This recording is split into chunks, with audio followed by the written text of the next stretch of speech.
Well, good morning, everyone, and thank you for joining Bultman Financial and Wisconsin Lawyers Mutual Insurance Company for this complimentary 2-hour virtual CLE program. We are delighted to speak with you today, and thank you again for joining us. We will be discussing all things cyber. We'll be discussing cyber insurance, cyber risk, and what sort of ethical obligations coincide with all those things that are cyber. The first half of the program will be handled by Jenner O'Hagan, and I will let Corrine take it from here to introduce her. And we will, Matt Beier and Tom Watson from WILMIC will rejoin you at 11 o'clock for the second half of the program. Over to you, Corrine. Hi, thank you for joining our virtual CLE today. I'm here to introduce Jenner O'Hagan from HSB. Bultman Financial and HSB has partnered to offer a cyber insurance program for State Bar of Wisconsin members. The information about the program can be accessed through a link that Rick has put in the notes section of the YouTube presentation. The website is www.hsbtotalcyber.com/SBW, or it can be accessed through the Bultman Financial website at the State Bar of Wisconsin Member Benefits tab. If you have any questions during the presentation, you can email Tom Watson from WILMIC, and we'll have a brief Q&A at the end of the presentation. But if you have any follow-up questions, you can feel free to contact Jenner or myself. And again, our contact information will be in the comment section of the YouTube presentation. And Corrine, for attending, and Jenner. My email address is tom.watson@wilmic.com, WILMIC.com. Okay, perfect. Thanks, Tom. You bet. Thank you. Take it away. All right. Let me get my screen shared. Thank you all for joining us today. And we have a lot to cover, so we'll get started right away. I'm going to turn off my video so you're not distracted, and then we'll get going. All right, so welcome to this session on cyber insurance coverage. I think we all know that businesses of every shape and size are at risk to a cyber incident, and cyber insurance is specifically designed to be a comprehensive solution to address cyber exposures of businesses like law firms and everything else. So we're going to start with a poll. I don't know if there's that feature, but just to get you guys started thinking about cyber insurance, just kind of which business is more likely to become victim to a cyber attack? Is it a small business birdseed grower with $300,000 in revenues? Would it be a rubber manufacturer with $1.3 million in revenues? Maybe a healthcare provider with $80 billion in revenues, or an internet shopping website with $500 million in revenues? Or would it be all of the above? Give you a second to think about that. And then if you answered B, all of the above, you're correct. Data thieves don't discriminate. They're just looking for an easy target regardless of that business's size. So for the agenda today, we're going to discuss what cyber insurance is. We're going to talk about the different coverages that are available, and then we'll also look at some loss scenarios that will help you understand how the coverages could apply.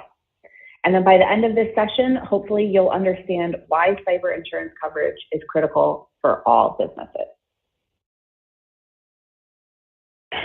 So data.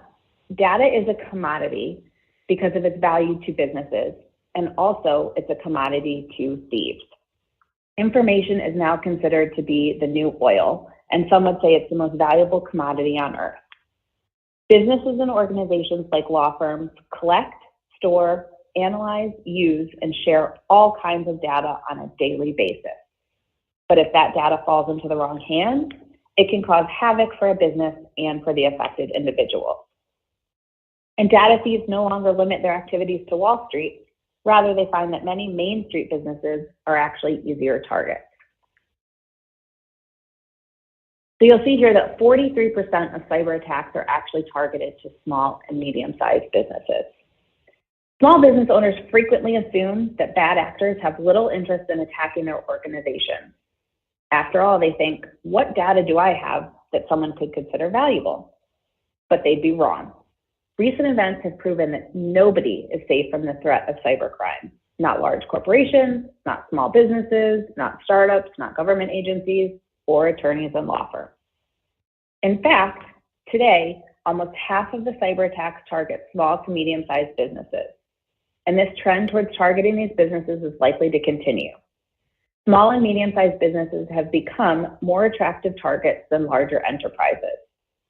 Small to medium-sized businesses store financial information that can be used for fraud and personal details that can be used for identity theft. These businesses have data that criminals want. And more importantly, small to medium-sized companies also tend to have weaker online security, making it easier for bad actors to launch cyber attacks.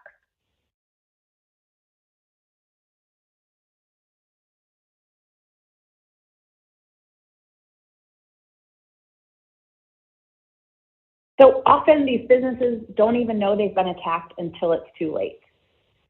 One virus or one rogue employee can create considerable financial and reputational consequences for a business. But a cyber insurance policy can help protect that same business. Regardless of the size, age, industry, or number of customers a business possesses, investing in cyber insurance is smart business. Few businesses can afford the costs involved in losing crucial data, recreating that data, or perhaps needing an entirely new system due to a computer attack. And if a bad actor takes down a small business's system, how many of those businesses would be able to function without it? How long could they transact business without their system? Reliability and trustworthiness are crucial considerations for consumers when choosing to buy or work with a small business. Small businesses are at huge risk by underestimating the big impact a cyber attack can have on their reputation. Now more than ever, it's essential for small to medium-sized businesses to take action to protect themselves from cyber threats. Without adequate protection, they're risking their future business growth and development.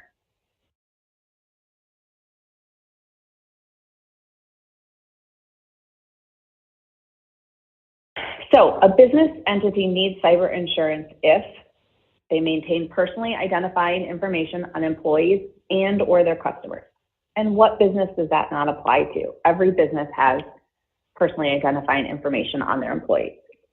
If they rely on computers or other electronic devices, if they're connected to the internet, if they expect their business to run efficiently and smoothly, if they realize that their IT security might be lacking, if they don't have the expertise or emergency funds to handle a cyber crisis, or they may be concerned about the owner's identity theft. Cyber insurance is a product that is used to protect businesses and individuals from internet-based risks, and more generally from risks relating to information technology infrastructure and activity. These types of risks are most often data breaches and cyber attacks. Cyber insurance provides coverage to repair damages to the insured's computer data and or system, and so it covers the business's information. So with that as a background as to why everybody needs cyber insurance, let's get into the nuts and bolts of what the cyber insurance coverage actually entails.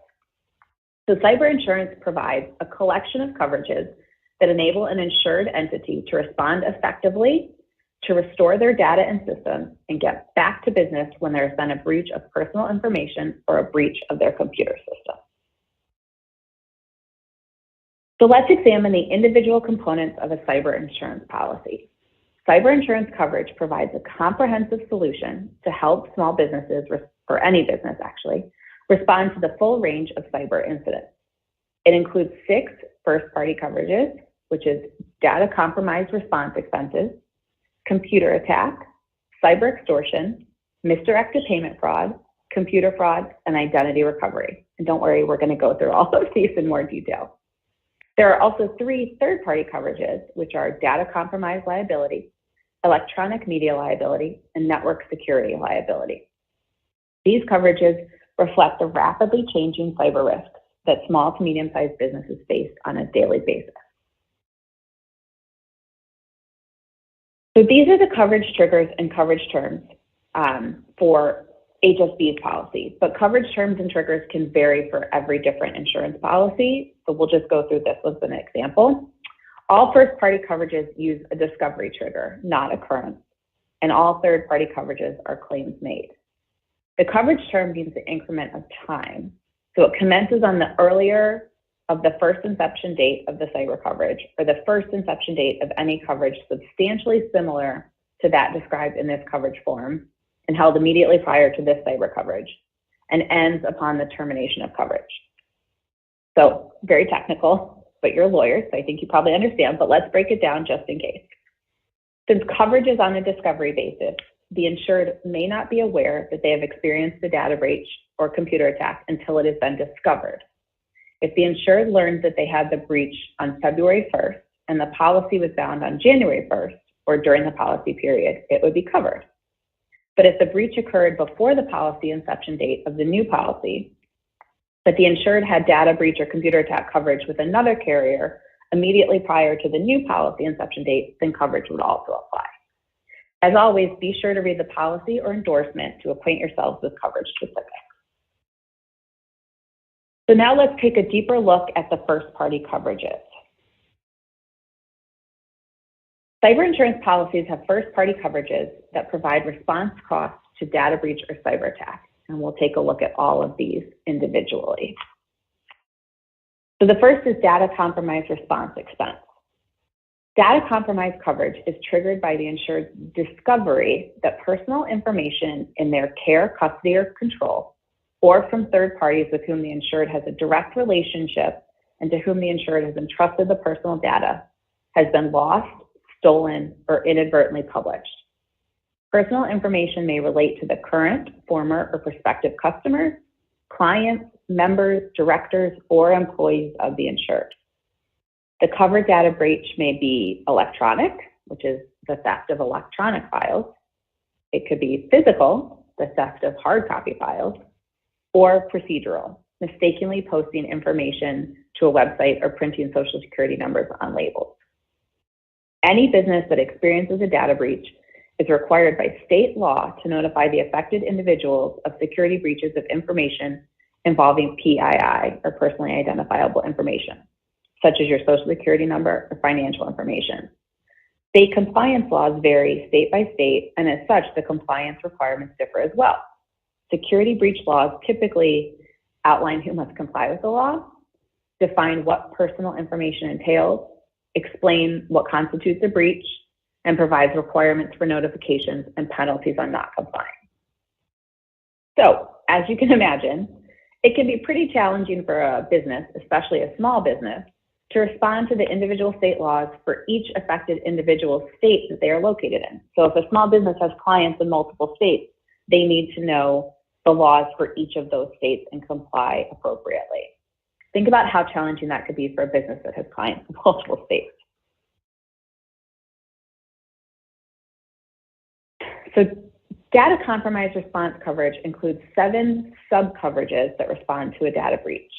With this coverage, it's important to talk about the term affected individual, which is how most cyber insurance policies refer to data breach victims. An affected individual is someone with whom the business has a direct relationship with or whose information is stored by a third-party provider like a payroll service. This coverage is designed to provide resources for the steps the businesses need to take in the immediate aftermath of the breach. So here's a quick overview of all those coverages. So there's forensic IT review, which is the cost to hire an outside computer expert to determine the nature and extent of the data breach. There's legal review, which provides access and means to obtain professional legal advice on compliance laws. There's notification expenses, which provides reimbursement of expenses to notify the affected individuals whose personal information was compromised. There are services to affected individuals, which provides informational materials, toll-free helpline, credit monitoring, identity recovery case management. Services will be provided without cost to the affected individuals for 12 months from the date of the notice. There's regulatory fines and penalties, which provides for any regulatory fine or penalty imposed, and this would also include coverage for HIPAA fines for a data breach. There's PCI fines and penalties, So any payment card industry fine or penalty imposed under a contract to which you are a party. This does not include any fraudulent charges, assessments, or increased transaction costs. There's public relations and crisis management, which allows for a professional public relations firm to review and respond to the potential impact of data compromise event on the insured's business relationship. So this could also include advertising or special promotions designed to help retain the relationship with affected individuals. So let's look at a quick loss example that has to do with data compromise response.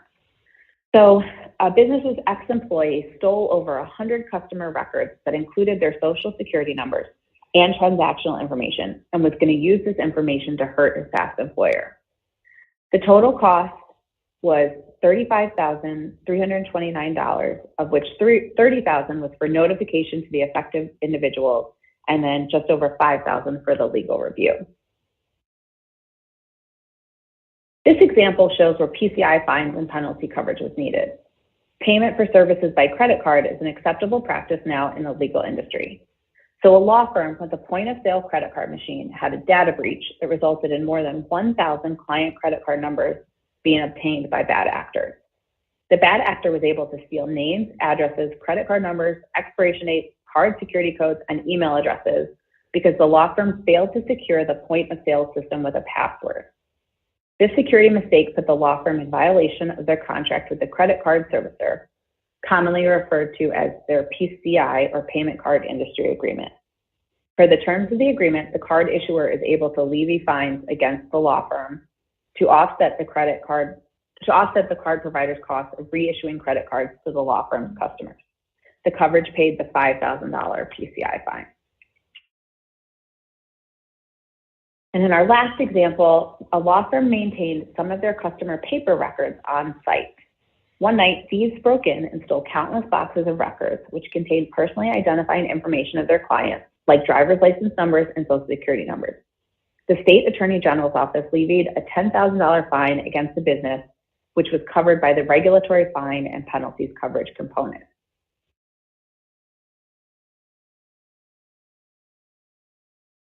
So just a quick summary of that coverage for data compromise response expenses. There are 7 different coverage elements of data compromise that include forensic IT review, legal review, notification expenses, services to affected individuals, regulatory fines and penalties, PCI fines and penalties, and then public relations and crisis management. So just quick, which one of these is not part of the data compromise response component?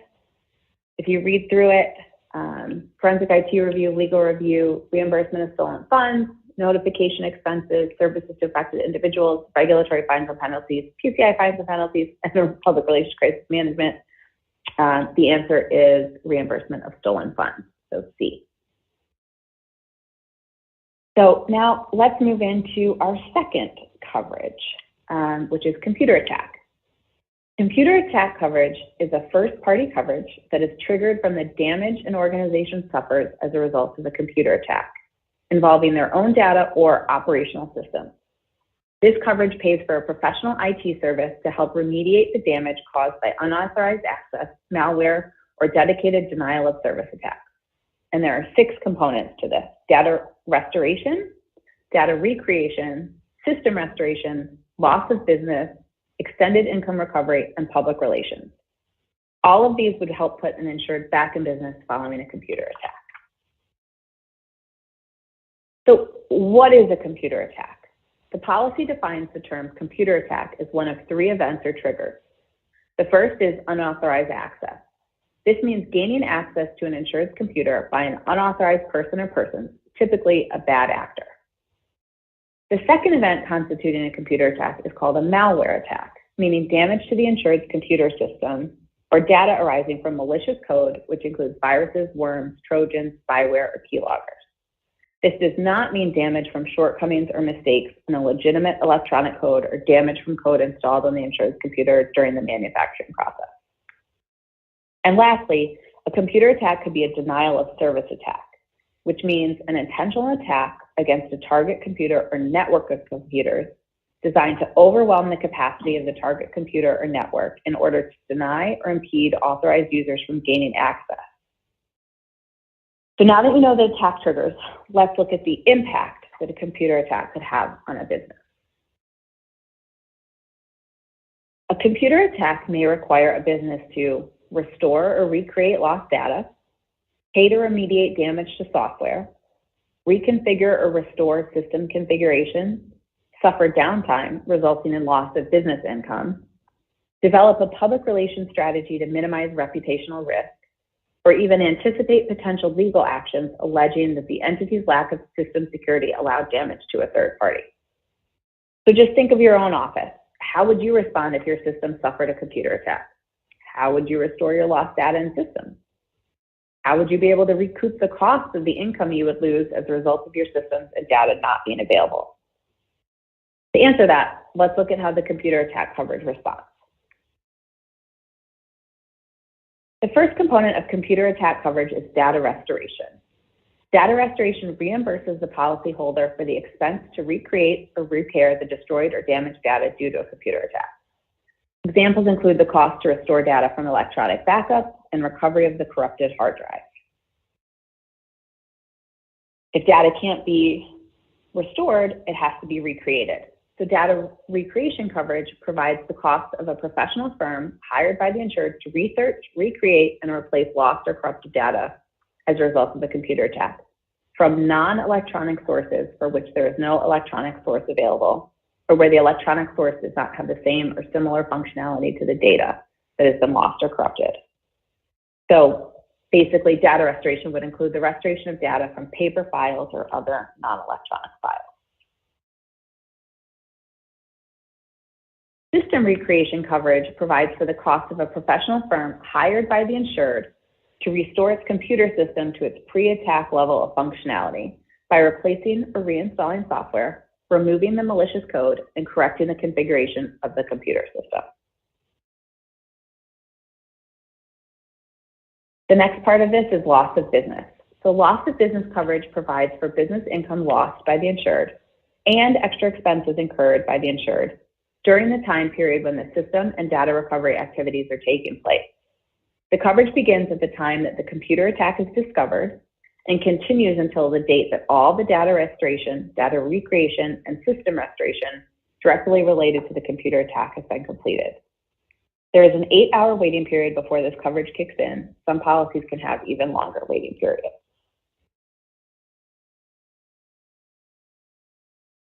Extended income recovery coverage provides coverage for the component of the business income that has still not recovered to historical levels after the period of recovery from the computer attack has been completed. It is a fixed period of 180 days immediately following the end of the period of restoration. And finally, public relations coverage provides the services of a professional public relations firm to assist the policyholder in communicating its response to the computer attack to the media, to public, and customers, clients, or members. Let's go through a couple examples.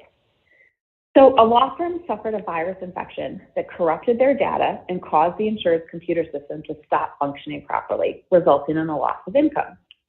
The insured hired an IT firm to remove the virus and reinstall the software. The total claim paid was $22,000 for data restoration, system restoration, and loss of business income.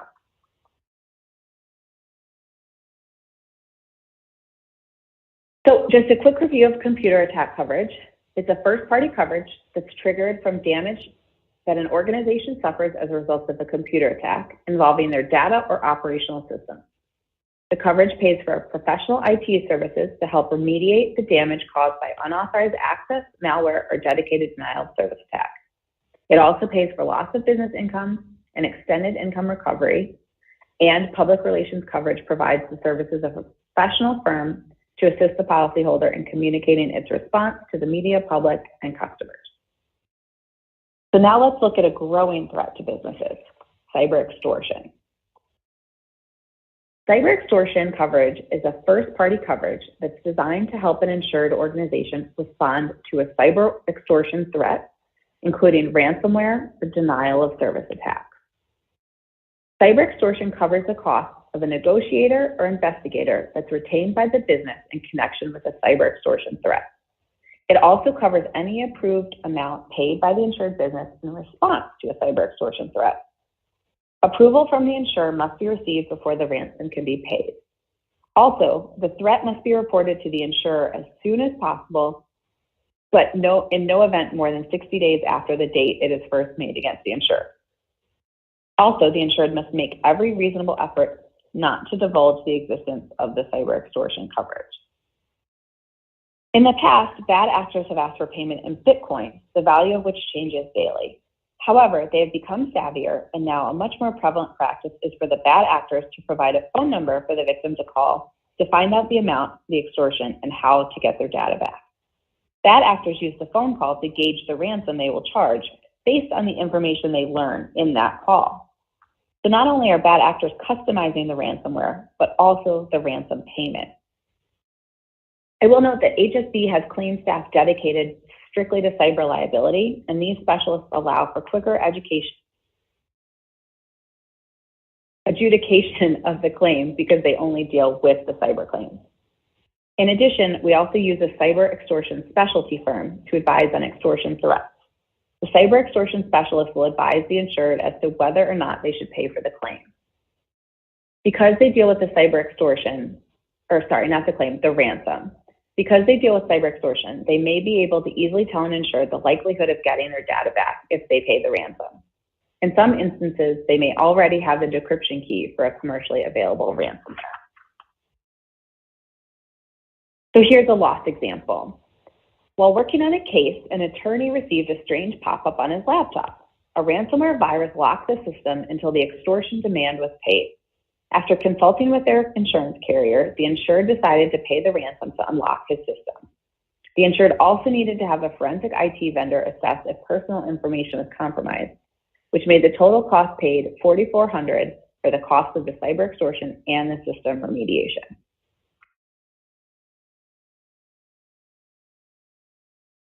So this is a relatively new coverage, misdirected payment fraud, or what is commonly referred to as social engineering, and this has made a lot of headlines of late.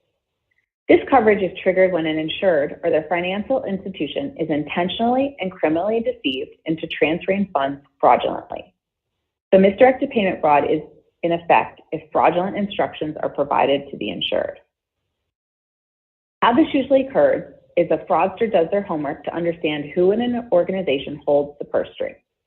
They'll then either hack into a senior employee's email at a company or send an email from an address that looks like that person's email, requesting that someone more junior in the organization send a wire payment to cover an invoice or another matter. The junior employee thinks that this is a legitimate request and wires the money, only to learn later that it was a deception. So this coverage pays for the direct financial loss resulting from this criminal deception. The loss must be reported in writing to the police, and the threat must be reported to the insurer as soon as possible, but in no event more than 60 days after it was first made against the insured. So let's look at a claim example to see how coverage is applied. The managing director of a law firm responded to an email that appeared to be from his IT department to log into a company website and update his account security. The bad actor then used those credentials to determine which employee typically performed the wire transfers and sent an email from the CEO's email address to that employee. The employee was directed to wire $10,000 to a bank in another country. The claim paid the $10,000 misdirected payment. So now let's move on to another piece of the puzzle, computer fraud. Computer fraud coverage responds to the direct financial loss to an insured when an amount is fraudulently obtained from the insured as a result of unauthorized access to the insured's computer system. The unauthorized access must lead to intentional, unauthorized, and fraudulent entry of or change of data and instructions within the computer system, causing money to be sent or diverted. The fraudulent entry or change must be conducted by a person who is not an employee and must cause money to be sent or diverted. The fraudulent entry or change must result in a direct financial loss to the insured and be reported in writing to the police. Again, the threat must be reported to the company, the insurance company, as soon as possible, but in no event more than 60 days after the date it is first made. So the difference here between misdirected payment fraud and computer fraud is with misdirected payment fraud, someone at the firm is being tricked into mistakenly wiring funds. With computer fraud, the bad actor is getting directly into the computer system and changing, payroll information or things like that that then results in fraudulent payment.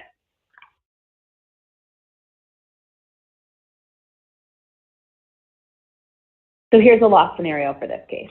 A bad actor found his way into a law firm's computer system and changed the banking instructions on several employees' payroll accounts, mapping the payroll deductions to his bank account. Within a few weeks, after several employees complained that they had not received their pay, the firm investigated and realized they had been hacked.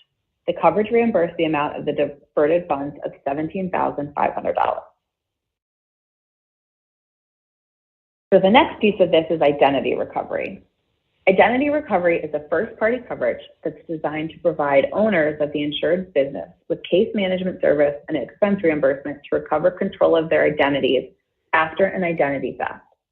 Identity recovery coverage combines identity theft insurance with services that help the victims restore their credit history and identity records to pre-theft status.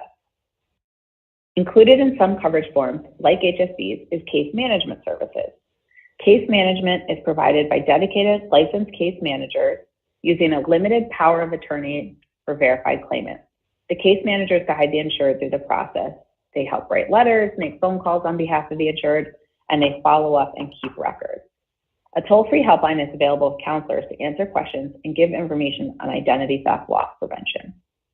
Identity recovery insured means the owner or entity insured under the policy who meets the following criteria: a sole proprietor of the insured entity, a partner of the insured entity, or an individual having ownership position of 20% or more of the insured entity.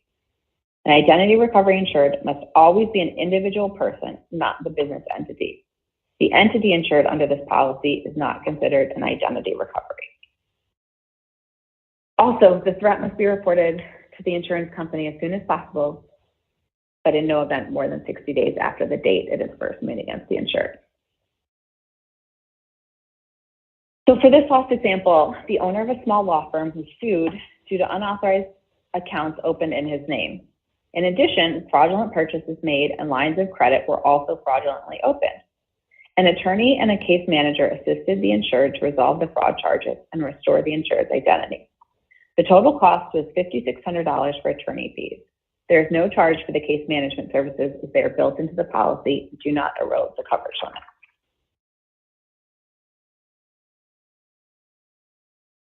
So we've now looked at all the first-party coverages in the cyber insurance policy that provide response costs to a data breach or a cyber attack. So which of these are first-party coverages? Data compromise response expenses, computer attack, cyber extortion, misdirected payment fraud, computer fraud, identity recovery, or all of the above. I think we all know that it's all of the above. So now let's get into third-party coverages.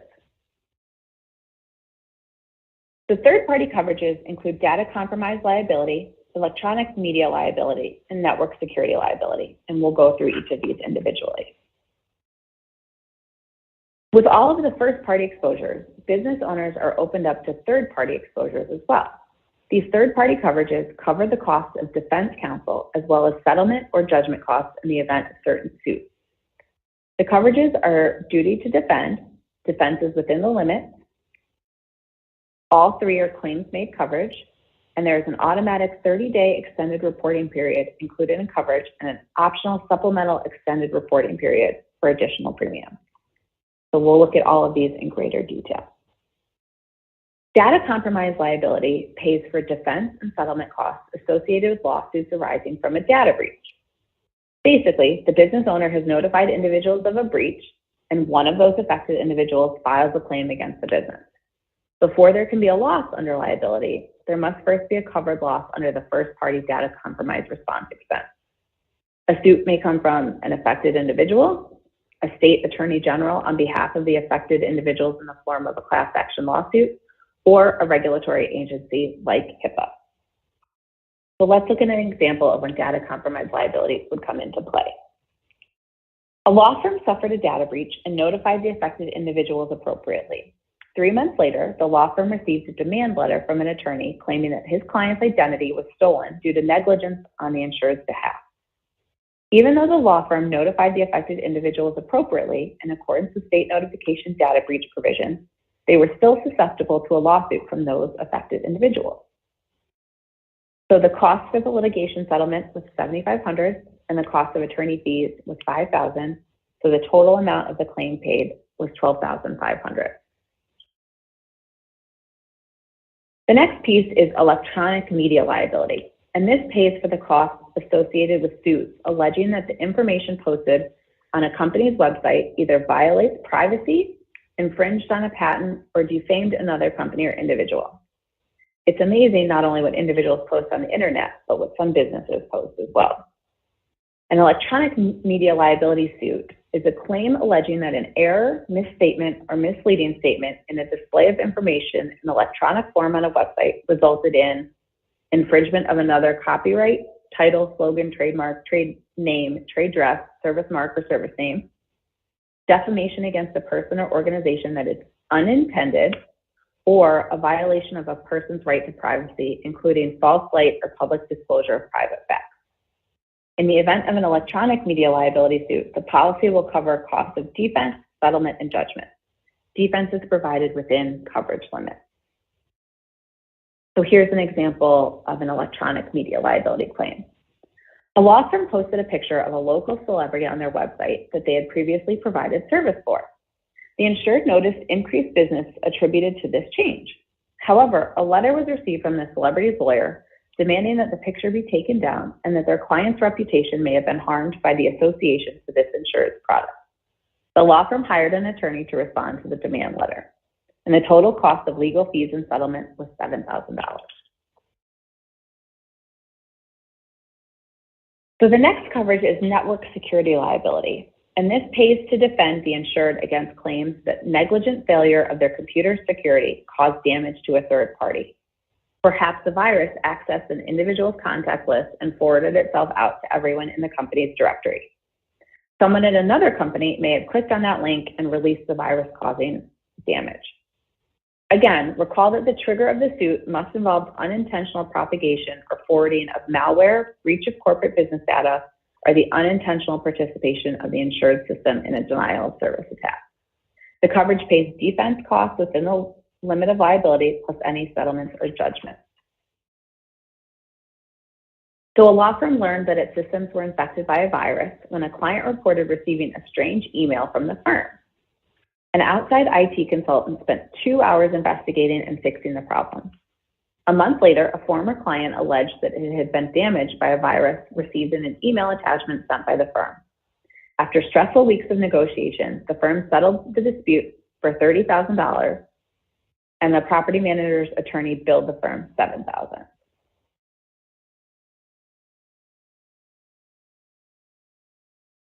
So now that we've gone through all of the first-party coverages and all of the third-party coverages, and you're probably overwhelmed, let's do a quick recap of the importance of coverage and why all businesses need it.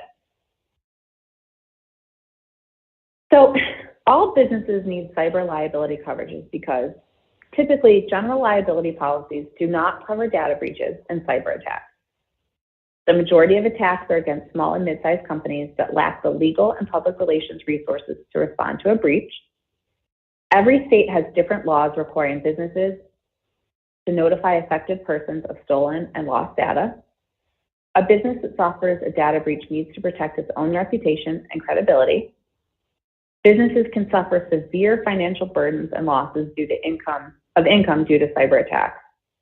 And all businesses are now becoming targets, not just big businesses. Smaller businesses and medium-sized businesses are now the focus largely because they lack the IT resources or sophistication of larger businesses. Typically, they keep all of their business on one server, so when there's a cyber attack, the impact is far greater. So I'll run through this quickly, but here are 10 key points on cyber insurance coverage. Cyber risk exposures don't discriminate. They're universal for any type of business entity. All commercial entities maintain personal data on individuals, whether that's clients, employees, or vendors. All commercial entities use computers and the internet. Entities that breach personally identifying information are required to notify the affected individuals in all 50 states. Breach laws are based on where the affected individual resides, not where the company itself is doing business. Data breaches, computer attacks, and related liability exposures are increasingly affecting small and mid-sized businesses. Two types of entities: those who have been breached or attacked, and those who don't realize they've been breached or attacked. And we're seeing more and more that bad actors are working their way into a system, putting malware out in the system, or patching into it and then leaving it for a while, and then 6 months later going back in and either stealing data or launching a virus. So it really can happen at any time. Employees are a weak link in any business's cybersecurity. If you're using email, that is the #1 exposure, is having an employee with an email address. Even the best system security won't prevent all breaches and attacks. Proper planning is essential. Best practices include creating an incident response plan, conducting cybersecurity assessments, training employees, and obtaining meaningful cyber risk insurance. And most cyber policies these days will include pre-event services that will help you with some of these things, in case you don't have a dedicated IT department. And lastly, cyber insurance and cyber coverages is continually evolving. So you want to look for comprehensive cyber insurance coverages that include both first and third-party elements, including data breach, attack and business interruption, cyber extortion, identity recovery, data compromise liability, network security liability, and electronic media liability. So with that said, Tom, Matt, I'm not sure if there's any questions that we can take. We have time. I think we're doing pretty good on time, right? Ooh. Yeah, Jenner, I just have one question from a viewer, and that's kind of a administrative issue. They were wondering if your slides would be available, and I see Corrine's email address is on the screen, so I believe they probably could email Corrine to get the slide, your slide presentation, correct? Or they could email you as well. Is that correct? Yes. Yep, that's correct. We can definitely make these slides available for everyone. I know it's a lot of information and a lot of technical stuff, so yes, we can definitely get that out to anyone who would like it. Okay, and then your email address, did you want to give that out? Sure, and I can, so it is Jennifer, and I'll see if I can type it in, I don't know. It's Jennifer, JENNIFER, _ O'Hagan, OHAGAN, at hsb.com. Okay, very good. Then they can get those slides. And when Matt and I present at 11 o'clock, our presentation, our outline would be available as well by emailing us, and that would be tom.watson@wilmic.com or Matt, MATT.Beier, BEIER, @wilmic.com. Another question, Jenner, that came in from a viewer, and here it is.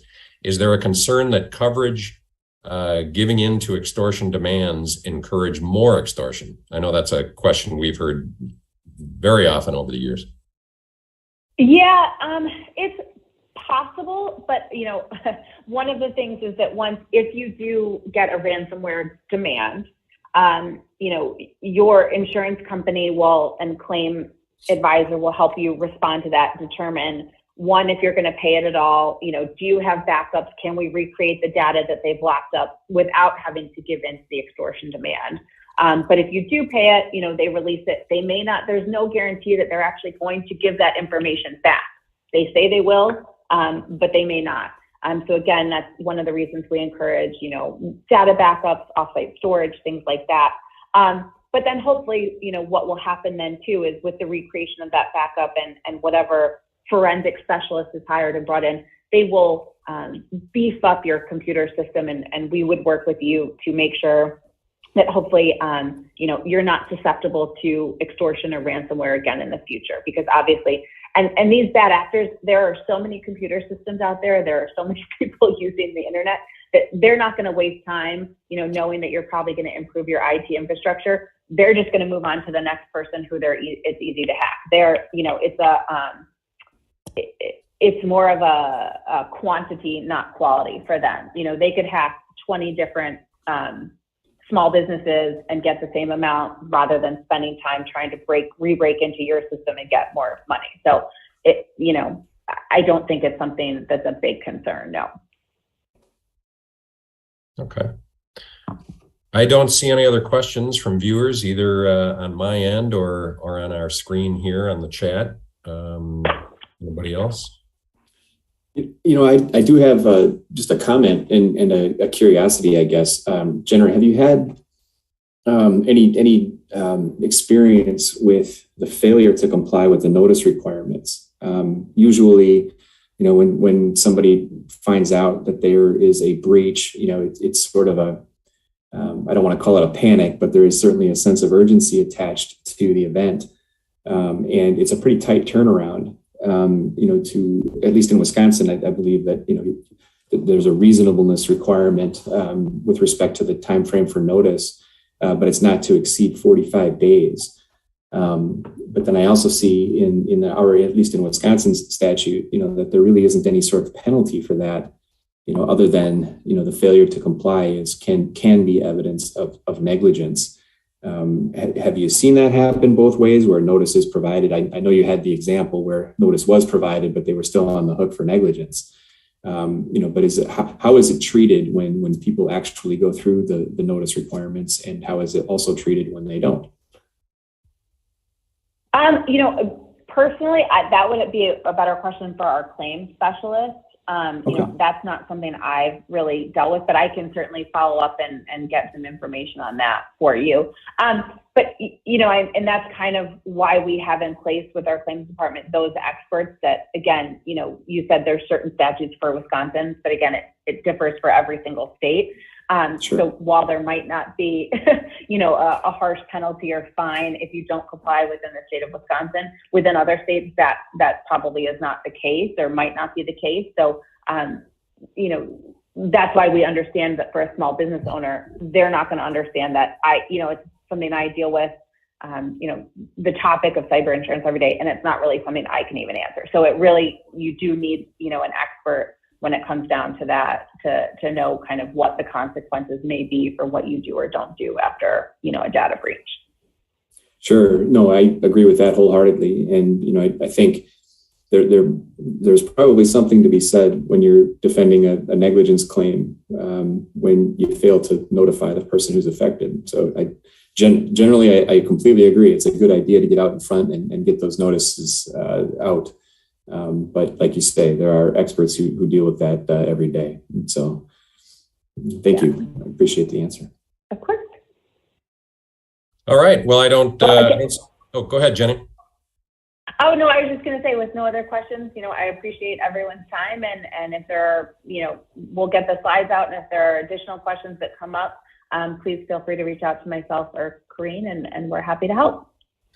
Great. And Jenner, your email address again is Jenner_O'Hagan, O-H-A. It's Jennifer. Yeah, Jennifer O'Hagan. I'm sorry. O'Hagan. Yeah. That's okay. Jennifer underscore. Sorry. Jennifer _O'Hagan, OHAGAN @hsb.com. Very good. All right.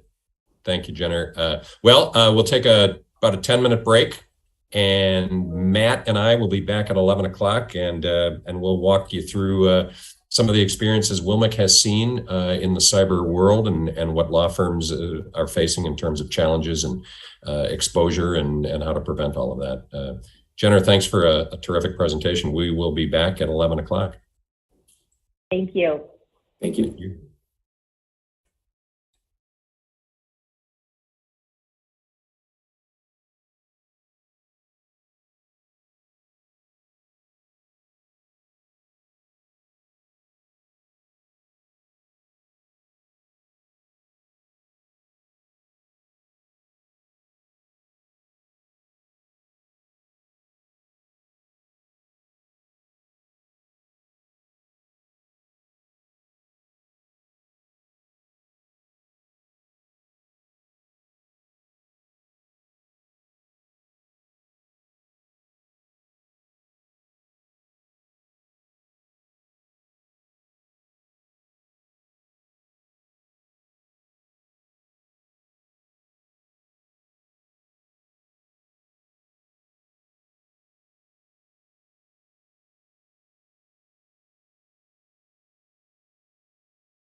All right, welcome back, everybody. We're about a minute past, so 11:01. We will commence with hour number 2. Hope you enjoyed hour number 1. That was a lot of good information from Jenner. Thank you for that, Jenner.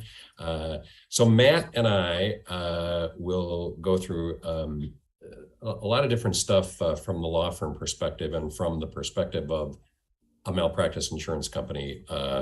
Matt Beier is our Senior Vice President and Business Development Manager. He's been with the company for 5 years.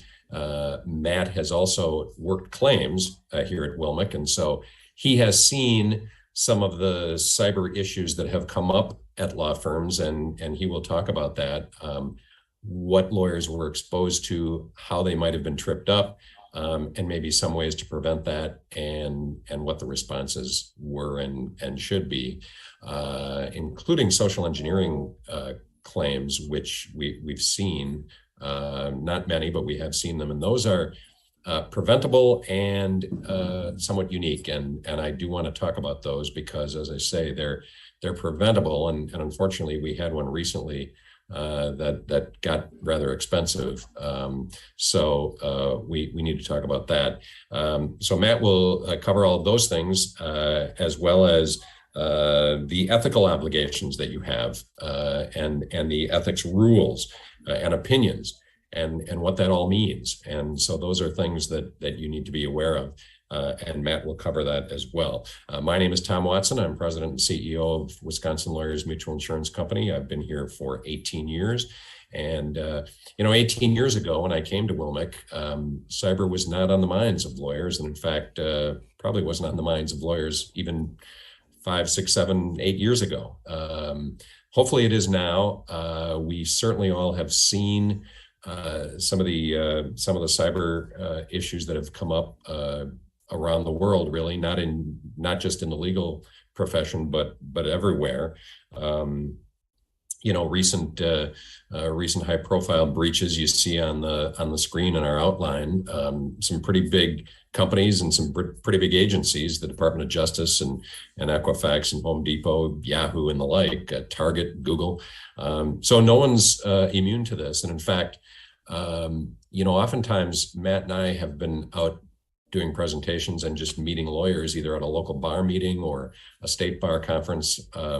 And a solo lawyer or a lawyer from a 2 or 3 lawyer firm will come up to us and say, hey, we're just a small firm.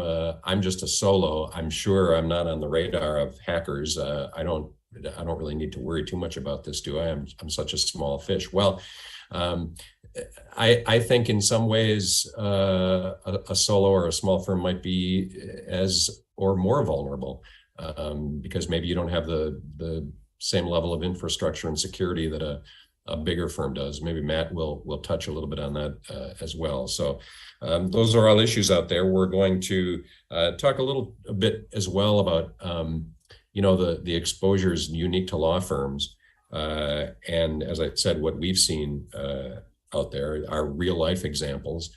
No better way to learn than from others' experiences. And so we'll try to hit on some of that. And then we'll talk about risk prevention and response options when you run into these types of things. And then finally, we'll hit on the state of the cyber insurance market. What's out there.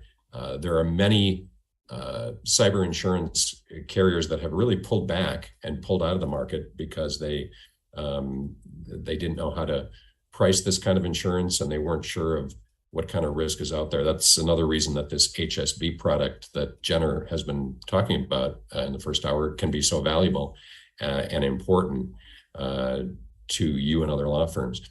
Our outline will be available or is available if you email either myself or Matt. We can get that to you. Matt is at matt.beier, B-E-I-E-R, at wilmic.com.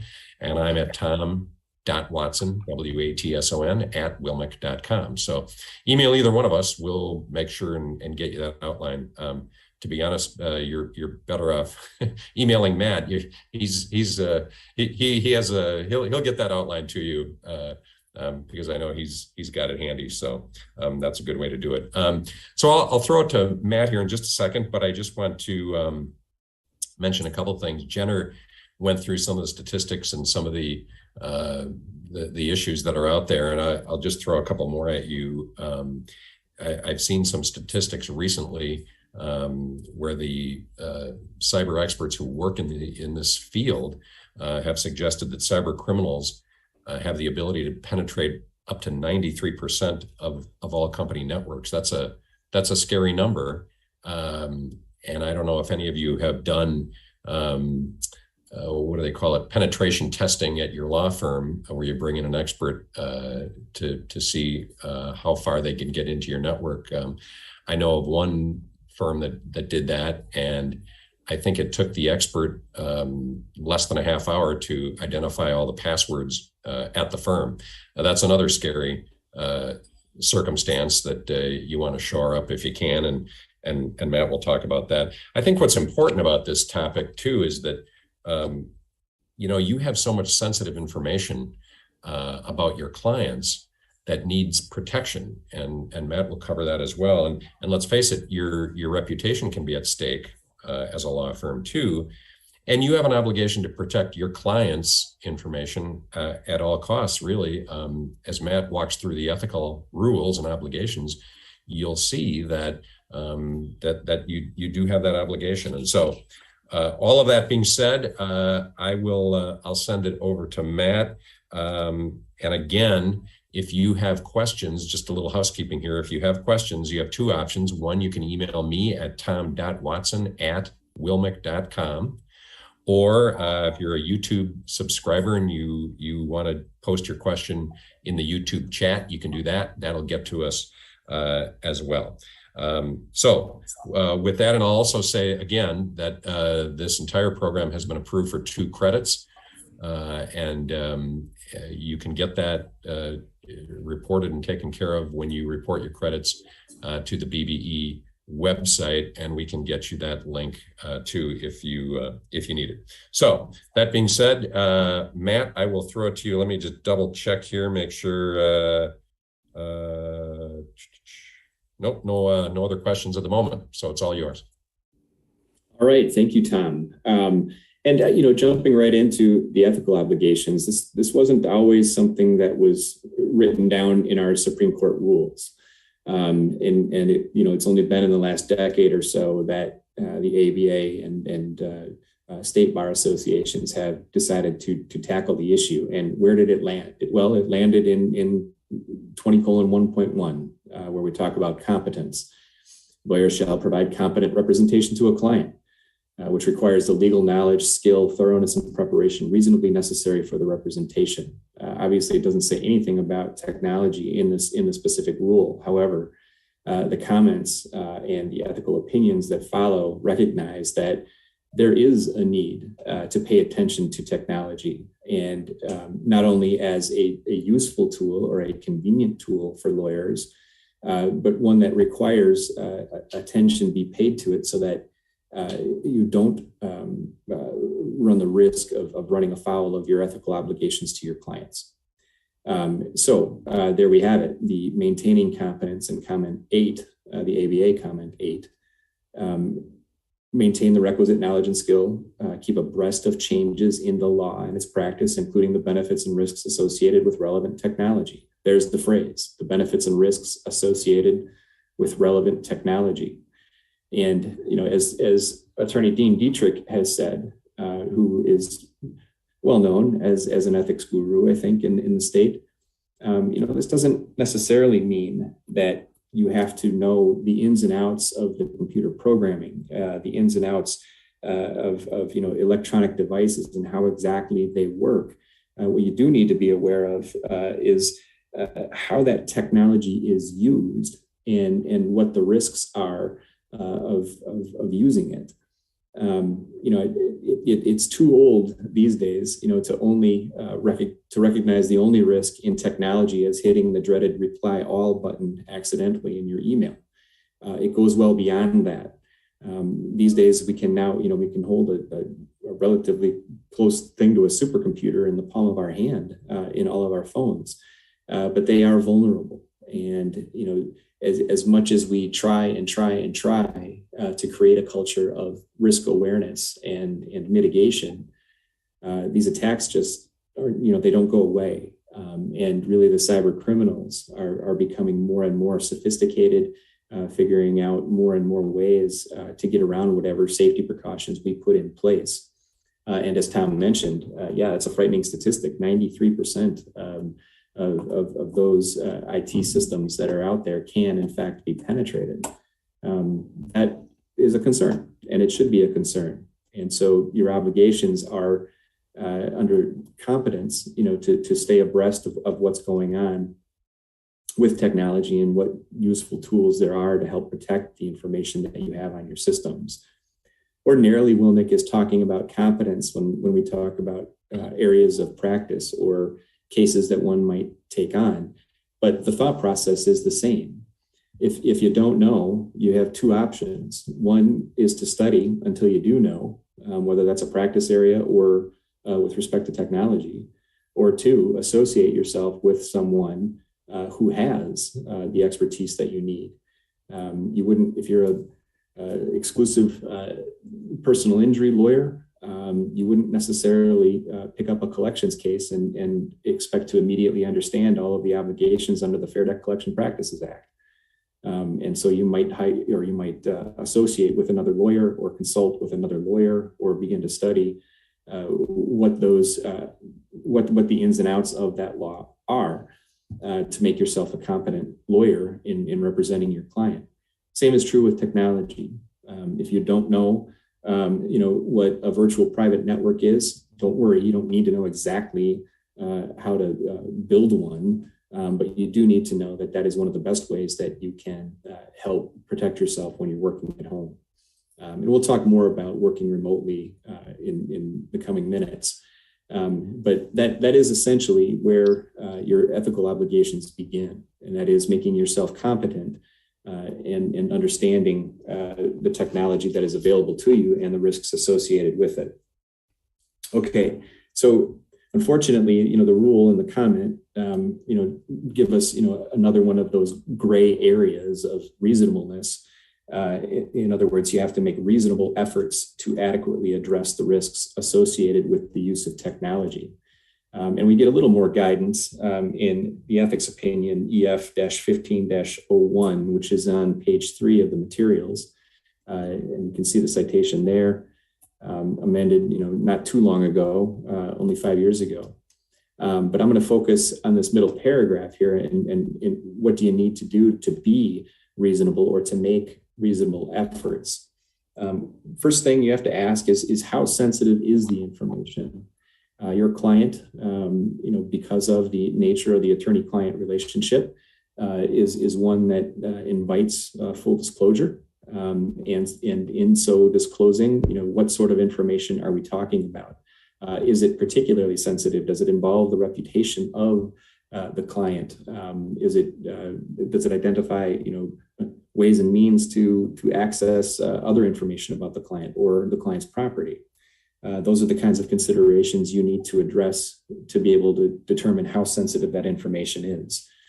Second, what are the client's instructions?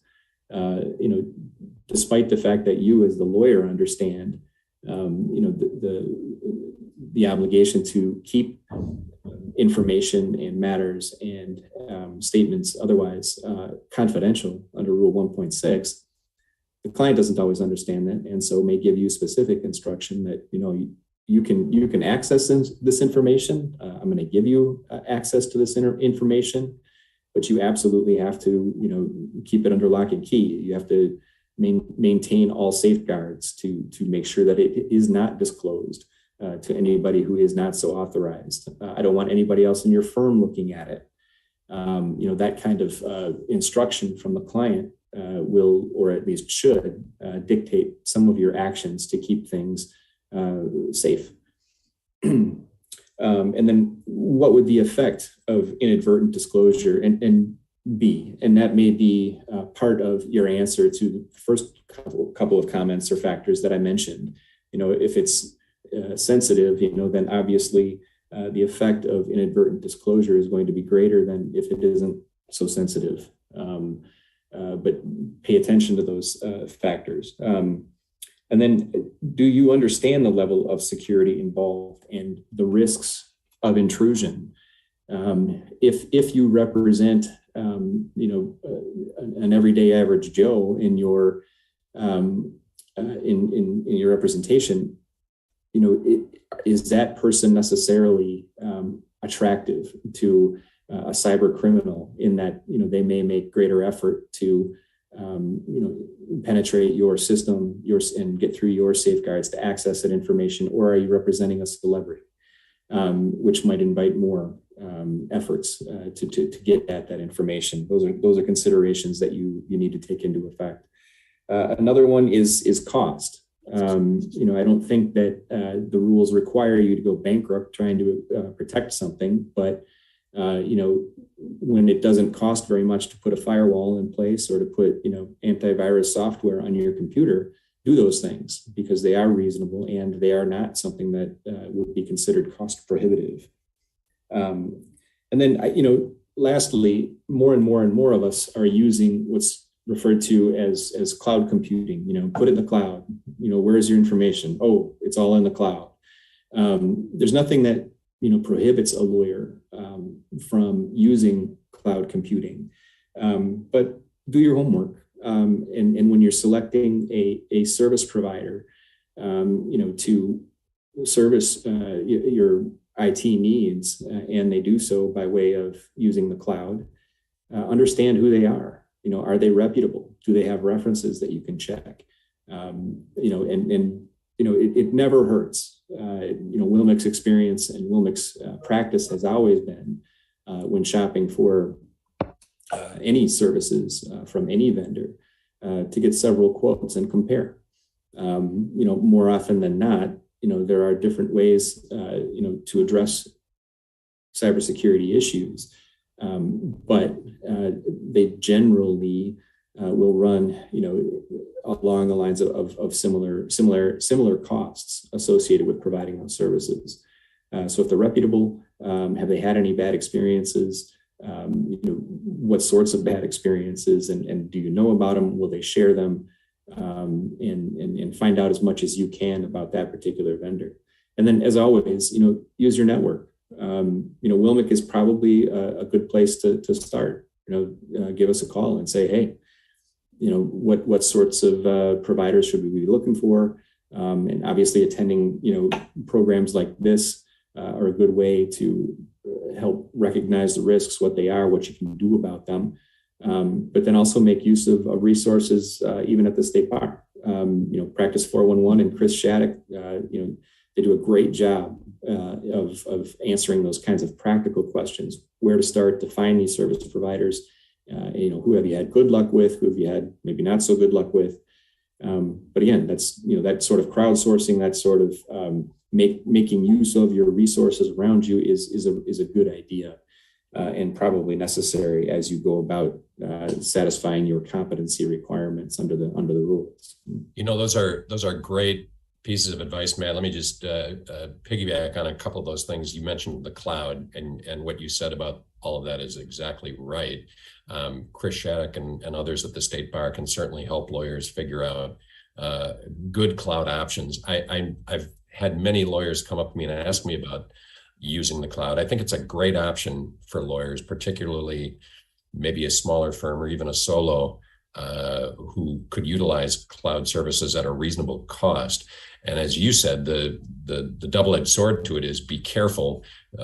Sometimes it's you get what you pay for, right? And there are cloud services out there that some are more expensive than others, but just make sure you're using one that you can rely on, because they're not, many of them, I guess all of them probably, to some degree or another, take good care in security and keeping the information confidential and secure, but they don't know what your obligations are as a lawyer, and you do, in terms of protecting your client's information and confidentiality. So make sure they understand your obligations and are on the same page with you in terms of getting that fixed. And the other thing I just want to get to Matt, you mentioned 20:1.1 competence. I think that's a big deal.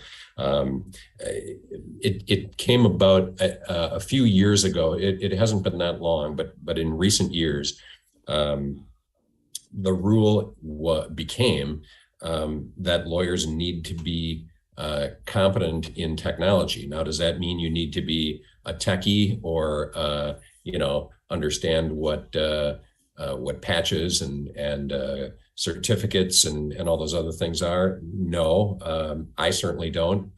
Our IT people do, but I think the rules, the Supreme Court rules, mandate that lawyers at least have a baseline working knowledge of technology, and if you don't, I think you can run afoul of the rules. And so I know that can be a little squishy, but I guess I take it as meaning just to at least understand, what the exposures may be, and when you're sending out an email, what the consequences of that may be.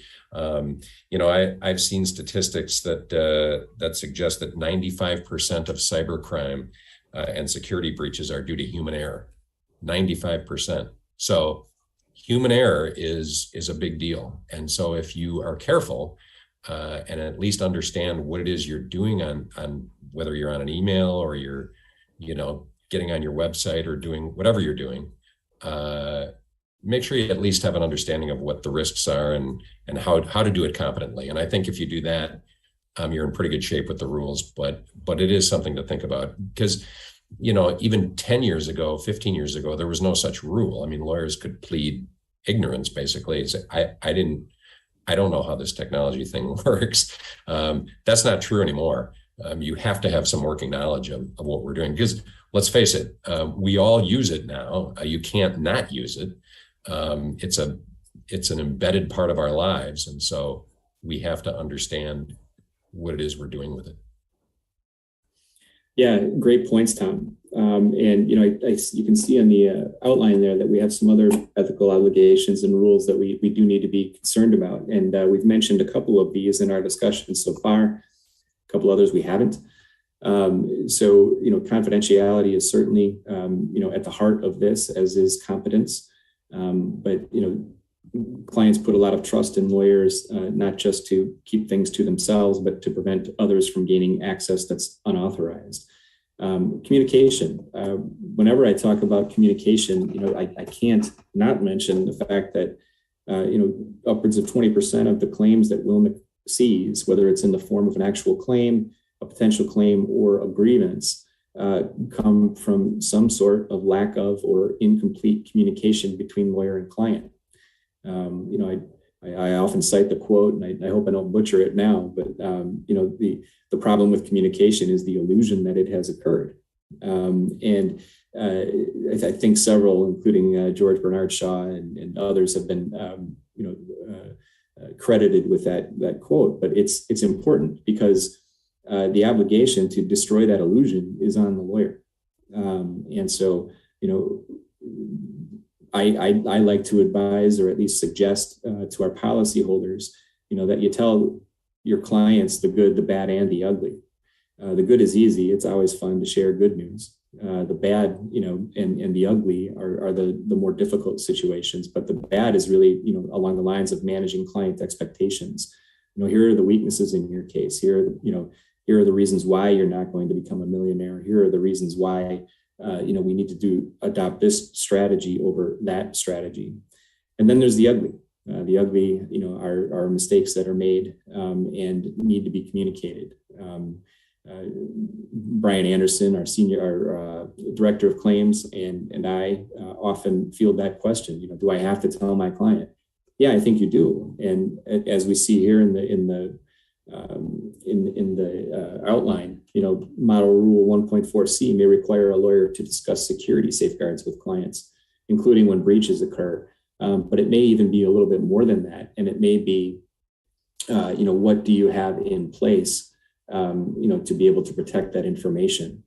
In several of these presentations, I've been asked, and lawyers have volunteered, that they now include a brief description or sort of a sitemap of the steps they take, or at least a bullet list of the steps that they take to protect client information on their IT network, so that they do have the clients have an understanding about how exactly you go about meeting your ethical obligations.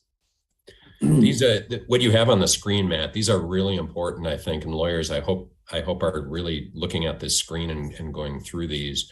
When it comes to email communication, understanding the nature of the threat, and even training your staff on some of this stuff.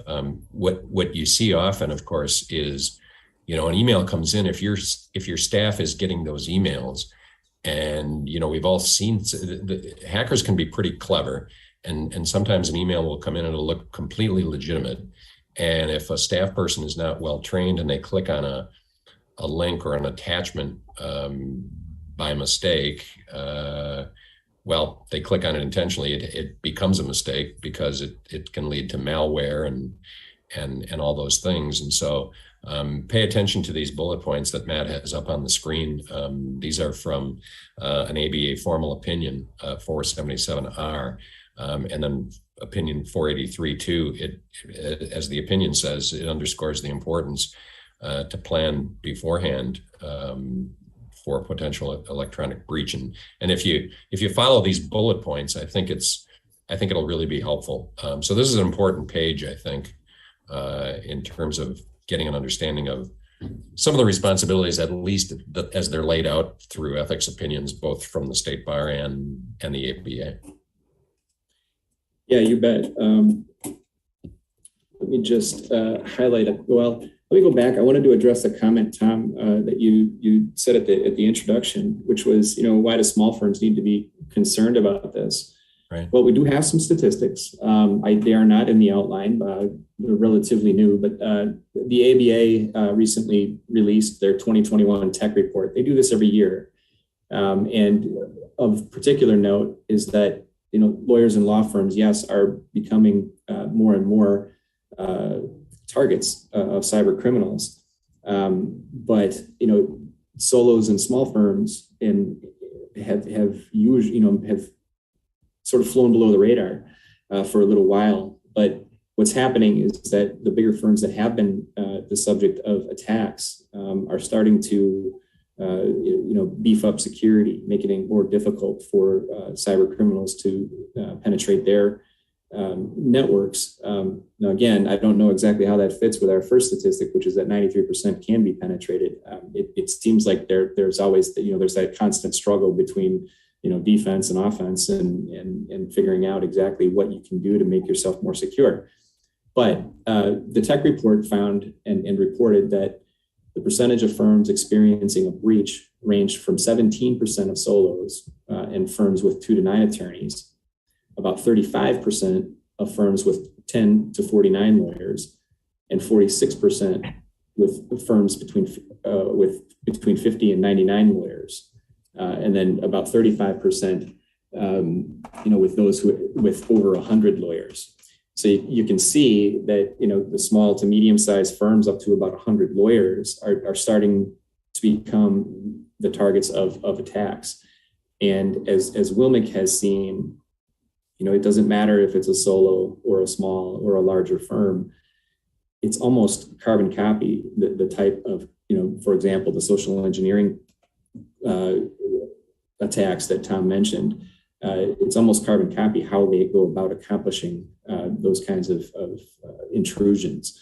So all that is to say, that yes, the risks are real. They are out there. They do apply to firms of all sizes, and including solo attorneys.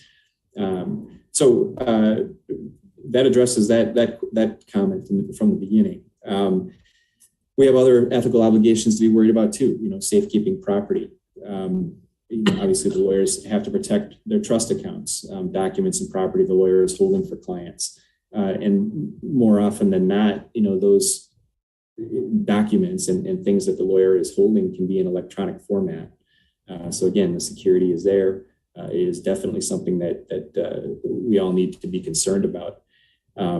So Tom, maybe I'll hand it back to you to talk quickly. I guess since Jenner has gone over a lot of the different ways in which cyber criminals operate, but maybe just to touch on a few of these that are of specific concern to Wisconsin lawyers. Yeah, thanks, Matt. The first one there, ransomware, that is one, I know Jenner touched on it.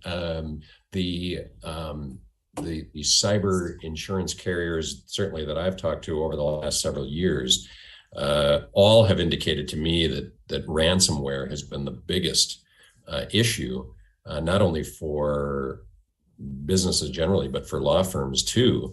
Ransomware expenses can be costly, and the statistics I've seen from some of the cyber places that we've talked to and that we talk to on a regular basis and that I read about, for 2022, how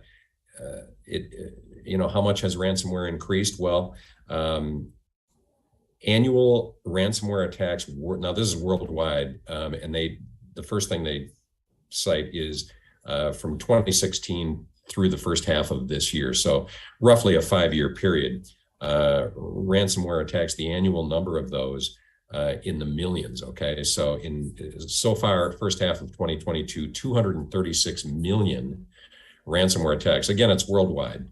In 2021, last year, the full year, 623 million ransomware attacks. Ransomware is just a huge issue, and it's really one of the most common types of cybersecurity incidents that we see and that cyber experts see, generally speaking, and again, not just in businesses but law firms in particular, and it can happen many different ways. Again, you click on an attachment or a link, and it was received by or from, I should say, hackers. And so they can, when you link into those, or when you click on an attachment like that, they can lock up your system, and then they've got you for ransomware. And I know one of the questions to Jenner in the first hour was, does paying ransomware encourage them? I don't have a great answer for that. I'm not a cyber expert on it, but you want to avoid that situation altogether. And the best way, in my view, is make sure your staff is trained, make sure you're well aware of the possibility of emails that can come in that contain a ransomware link or an attachment. As I say, the hackers can be very clever, and emails that look really very legitimate sometimes are not. So you have to have your antenna up. I receive fishy looking emails all the time. I know you do too, Matt. And sometimes I prefer to err on the side of caution. I might actually delete an email that is legitimate, and I contact the sender if I think it's something I need to follow up on. But sometimes there's just something that can tip you off. If you look at the address from where it came, sometimes you can pick up maybe one letter or digit is off in that email address. Things that are not real perceptible just at first glance can be. So ransomware is huge. As I say, from what I understand from cyber experts, ransomware is what has driven the overwhelming majority of cyber attacks in recent years. And then, there's system outages. Those things can occur with hacks, and then you've got this extra business expense to clean that up. It can be very painful for a law firm or a solo lawyer to do that. So those are the things that are out there. I know Jenner touched on a lot of those things too. We see them. Lawyers that we've talked to have seen them, and so they're huge. And I know, Matt, we mentioned the social engineering, and I'm not sure if now is when you want to touch on it. I know at some point we will. That whole thing about if you're closing on a real estate transaction, for example, and you as a lawyer are representing one of the parties, and you you get a phony, what becomes a phony email, you don't know it at the time, email with instructions on where to send the money. And it's a phony email, and if you don't verify that, you end up sending the money to a hacker, and it's gone. And the hackers are gone. They're not held responsible or accountable. You as a lawyer are, and we've seen that. So social engineering is an issue too. Yeah, absolutely. And it's the one that I'll focus on this one briefly, and then we'll move on, since Jenner did cover a lot of them. But it's very important because social engineering is just based on simple psychology. It's sort of the perfect blend of technology and human vulnerabilities, because it is based on some sort of social relationship or some sort of relationship, professional relationship that just sort of invites the kind of response that exposes human beings and their IT networks. And you mentioned it, it's just one letter can be off, or it can be even a little more obvious. But when you're engaged in a closing in a real estate transaction is a perfect example, Tom.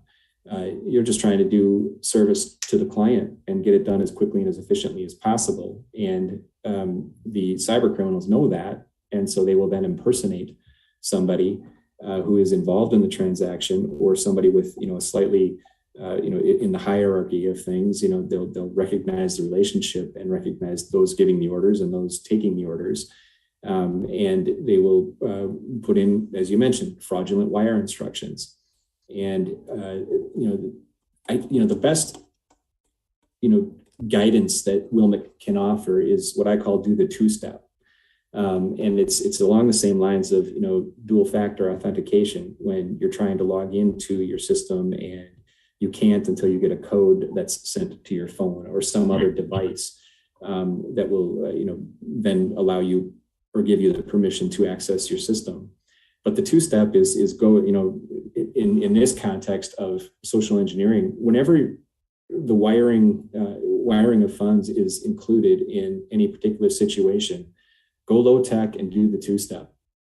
And the two-step is basically, okay, you've got the first step, which is instructions to wire money to an account associated with that transaction. The second step, and the most important step, is low tech, and it's, in other words, pick up the phone, call somebody, and actually ask, hey, did you just send these wire transfer instructions, which are different than they started, or are they is it something that I'm sorry, Tom, can you take it from here just for a second? I need to excuse myself real briefly. I may have an emergency. Okay. Yeah, you bet. Yeah, so the social engineering issue that Matt was referring to is, you get this email, and as he said, make the phone call. That's what it boils down to. Make the phone call. You pick up the phone, you call the party, and you say, as Matt said, is this legitimate? They'll tell you yes or no. And boy, I'll tell you, had that happened in several instances that we've seen, it would have changed everything, and it would have saved a lot of money for many people.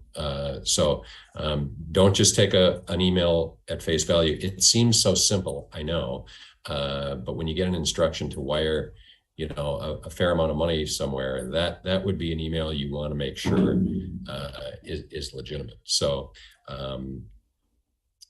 confirm that stuff. Don't take it at face value. As I said, it seems simple, but the fact of the matter is, it happens. And if you don't confirm and take the necessary steps, you're setting yourself up for some trouble if you don't do those things. So that's the social engineering stuff that we have seen. You've probably all heard it. Another statistic, I know I've thrown a lot of stats out there today, but another one that I've seen from the cyber experts is simply since the COVID-19 pandemic, so we're talking 2 years. The pandemic hit in March of 2020, of course, as we know. So 2.5 years really since that time. The number of cybercrime reports has gone up by 300%.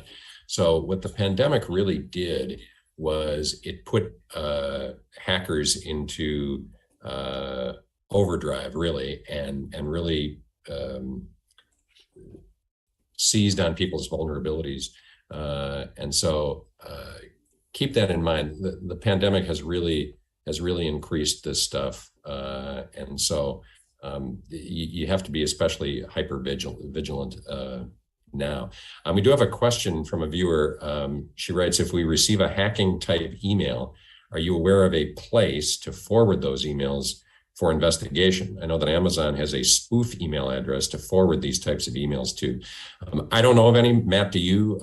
I always thought that, in terms of getting accountability, I mean, the hackers are hard to find. I don't know of any instance where authorities have tracked down hackers. They're very elusive, but in terms of where to send emails like that, I don't know of anything other than the Amazon email address that's available, as this viewer has suggested. I don't. I do know that our system, as you know, Tom, offers a quarantine, so that any suspicious email is actually drawn out of our system, put somewhere else, and then it allows us to basically check the message log. It gives us an email warning that says, hey, our system picked up something that has been quarantined. You can check it out here. And then you have to enter your own separate username and password just to be able to check it. Once you go in and you recognize the sender, oh, yes, indeed, that was Tom Watson that sent me that email. I'll allow that one. So it's another form of a two-step that sort of puts, and I think Apple has a product called the Sandbox, but I won't describe it because I don't know what I'm talking about with that one. But in any event, it puts it out in the sandbox and lets you go look at it before you bring it into to your system. Okay.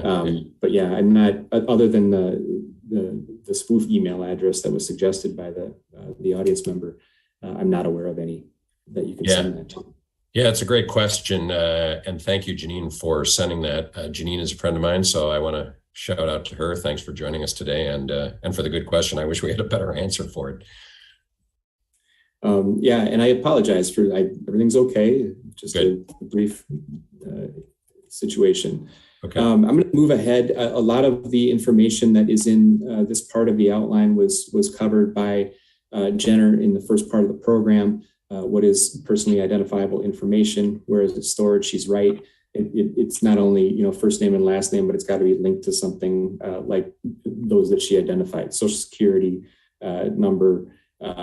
Any sort of health information, any sort of financial information, that link sort of has to exist under Wisconsin's statute. But what it does trigger along the lines of ethical obligations is what I mentioned before, and that is that you have an ethical obligation to communicate those things to your client aside from 13498, which is in the materials there. So moving ahead to page 10. Hey, Matt. Yeah. We do have a question. They're interested in a list of preferred providers for cloud services, case management software, fax services, those types of things. I know of CLIO, CLIO, and a few others, but I will say that the State Bar is a great resource for that, particularly Chris Shattuck, SHATTUCK. So my best advice to that viewer would be to contact Chris at the State Bar of Wisconsin, because he has great working knowledge and relationships with many of the cloud providers. But if you have other information, feel free to share. Yeah, just to expand on that a little bit, Chris does a couple of things. One, he maintains a listserv or a message board on Practice 411, where that question is raised at least weekly, if not daily. Yeah, very often. And he has lots of resources to offer along, the lines of all kinds of different, not just, security and IT and cloud computing and that sort of thing, but, what sort of phone service, what hints and tips do you have in Office 365? It's a very, very valuable program that he's put together. And if you just hop on the State Bar website, you can join that discussion group or that message board and get access to the exchange among lawyers and Chris. But I do know that he also has what he calls a roundtable discussion group, which WILMIC hosts, about every quarter. WILMIC hosts it about every quarter. It happens about every month, where lawyers just get together and exchange those exact kind of ideas. So it's a great way to beef up your office management and your office practices, but also to just have good discussions with lawyers. Right. So Tom mentioned the pandemic, and yeah, that's where a lot of this started. And I think it's no surprise that as we start to work remotely, we create even more vulnerability and more exposure that can be exploited by cyber criminals. And that's what the ethics folks tried to address in Formal Ethics Opinion EF-21-02, working remotely. It's becoming the whole idea of cybersecurity is really being thrust into the forefront. And here are some useful tips that show up in that opinion, that some of which we've talked about, some of which we haven't, and I'll run through them because I think they're very important. But first, know who has access to personal information. Not everybody in the firm has to have access to information. Do you have separate permissions set up, so that access can be limited to those who need it, and so to limit the vulnerabilities there. 2, develop and implement a written information security plan. This is not an easy right for lawyers, and so what I would suggest is that if you don't have an IT person on staff, that you figure out, or you hire one. We used to refer to this as the Frank factor at WILMIC, where you have somebody who knows what they're doing with respect to IT. His name might happen to be Frank, like it was with WILMIC for so many years. But that's the person that can put these sort of plans together. But it has to be a collaborative effort, because if an IT person simply writes a plan and says, "Hey, here's your plan," and you sort of set it and forget it, well, then it's not doing what it's supposed to be doing, because you don't understand it. And if your obligation is to understand, what the information security is that you have to offer clients, then meet that ethical obligation and be involved in the plan. And while it may be filled with technical information, the definition for each phrase or term, you don't necessarily need to know and memorize and master, but you should at least understand the general concepts behind it. Protect against unauthorized access to or use of such information that creates substantial risk. I already sort of addressed that. Background checks, they're not horribly expensive to do, and they really do make sense. Especially if you don't sort of have direct or daily interaction or supervision over any particular employees that are working. But even if it's your own rudimentary CCAP check and otherwise, do something to make sure that you're not hiring somebody who has a history of fraud and then giving them access to sensitive information. Practice an incident response plan. This is the kind of thing, that Jenner and Bultman and the State Bar's program can assist with. They sort of have these things in place already. And so, it's why it's of the utmost importance to, well, one, have cyber protection by way of insurance, but also to report matters when they happen as soon as possible, because speed does matter. We talked about the social engineering claims involving the fraudulent wire transferring of funds. You only have hours to recover that money. So the sooner you get it reported to the FBI or the police and to your carrier, the sooner resources can be devoted to recovering that money. I already mentioned security and privacy counsel prior to a breach, and when we talked about breach and what it is, Be alert, stay alert. Tom mentioned training employees. That plan that you put together is only as good as it's communicated to those who it applies to. And so, as Benjamin Franklin said, the failure to plan is planning to fail. It's important to make sure that you train employees so they understand the plan, and that they can apply it to everything that they're doing. I mentioned our IT provider, putting in place a quarantine for our email. They also, send test fish emails, to see if they can't catch employees, in a lesser moment, clicking on something they shouldn't be clicking in their emails. Again, here's an example of, when you write www.northerntrust.com, you can see that the R and the N, when they're together, look exactly like M. And the criminals are keying into that, and they're zeroing in on those kinds of simple mistakes that people overlook, to be able to gain access or to otherwise fool them. Firewalls. I mentioned that, Matt. Slide back down if you would. Go back up to that. Yeah, right there. So I mentioned that, I think, when you stepped out for a moment, how easy it is to those email addresses. I mean, if I just look at that Northern Trust there on the bottom of that page, I mean, if you just take a glance, it's easy to think those are exactly the same, and yet that's an M instead of an RN. And that's how easy it is for them to trip up a potential victim.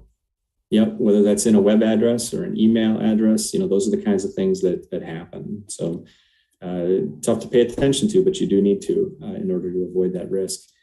Firewalls, strong passwords, they're annoying, but it's also relatively easy to recover them. So if you forget them, day to day, week to week, just remember to hit forgot password, and then it'll walk you through all of the dual and multi-factor authentication to be able to get the right access.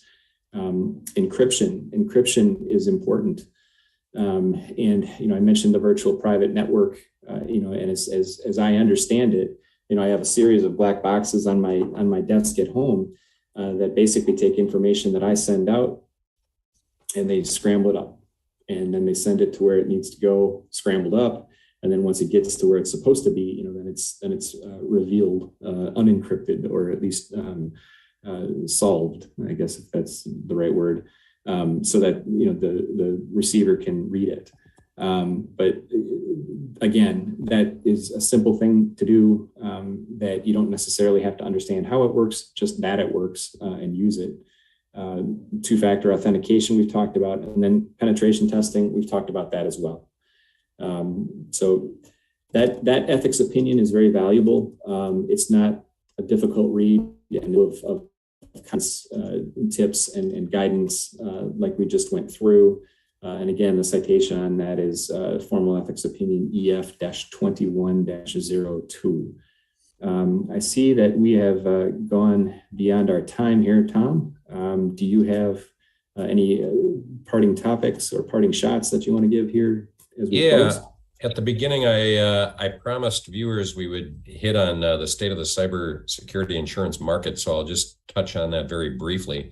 And that's it really confirms the value and the importance of the HSB product that Jenner was talking about, and is available through Bultman and HSB and the State Bar program that Bultman is part of. And that we provide, that we also offer links to as well. So we've partnered with Bultman to give lawyers an avenue to find the HSB product. It's a good product. It has so many good coverages and protections, and it's reasonably priced. The thing with the cybersecurity insurance market is that in the last couple of years, a lot of carriers pulled out of the market. They found that they did not price it appropriately. They got hit by a lot of ransomware claims, and they lost a lot of money. And as a result, they decided to pull out. So for many lawyers, certainly the ones we've talked to, cybersecurity insurance became difficult to find and very, very expensive. And so that was a challenge for us to help lawyers find the landing spot for cybersecurity protection and for insurance providers of cyber. So there are solutions out there now. A place like HSB is to me the perfect landing spot for lawyers. You know, when this started, I don't know, 10 years ago or somewhere around there, when carriers started to offer cybersecurity insurance, they had no idea how to price it because they had no experience in it. And it was relatively cheap back then, but then the claims came and prices went up. So, you know, shop around, but I think HSB is a great place to be. So HSB offers all the stuff you need. And I think, you know, this is a basic responsibility that you owe your clients and you owe yourself and your practice. And so think seriously and strongly consider cyber insurance as a protection that can help you, just as you protect yourself with professional liability insurance from us. You want to protect, you want to get cyber protection as well. So I know there are a lot of lawyers out there who have thought about it, haven't yet pulled the trigger on it. My advice is it can be a very good thing for you. So that's sort of that's been my takeaway from what we've seen over the last several years on the cyber threats that are out there for lawyers. And I hate to see lawyers get tripped up by, you know, a social engineering case like you and I have seen a few times. It can be so damaging to a practice, and for good, you know, to good lawyers who do good work, boy, it can really be rough. So not to scare anybody out there, but give it some serious thought. Cybersecurity protection is a good thing. Absolutely. And in conclusion, I would just say that it's important for lawyers to understand the risks of cyber attacks and the associated damages that can follow. Understand what kind of cybersecurity is out there, what you can do to prevent the attacks and the damages. And then, as Tom mentioned, cyber insurance needs to be an important part of whatever security program you put in place. So with that, I'll give it back to Tom to take us across the finish line. And thank you very much to Jenner for your presentation this morning, to Corrine for the invitation to participate in this program, and to Tom, my colleague, for providing useful insight here along the way. Well, thanks, Matt. Right back at you. Thank you for all your great information.